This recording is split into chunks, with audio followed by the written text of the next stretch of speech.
বাংলাদেশে মানুষ প্রতি বছর বিদেশে ভ্রমণ করতে গিয়ে অনেক টাকা ব্যয় করে থাকেন। তবে আমাদের দেশে পর্যটন খাতের সম্ভাবনা এখনও অপ্রকাশিত।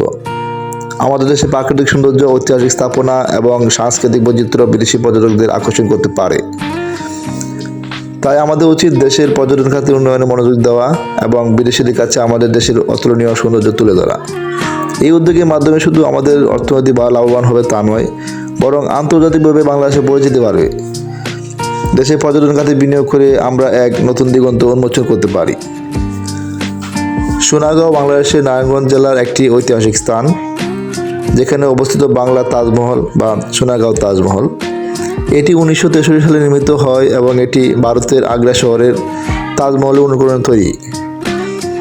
তবে এটি মূলত আধুনিক নির্মাণ, যা দেশের পর্যটকদের আকর্ষণ করার জন্য তৈরি করা হয়েছিল। বাংলার তাজমহলটি একটি ছোট আকারের মডেল, যা তাজমহলের স্থাপত্যের বেশ কিছু বৈশিষ্ট্য ধারণ করে। তবে এটি সোনারগাঁয়ের সৌন্দর্যকে আরও বৃদ্ধি করেছে।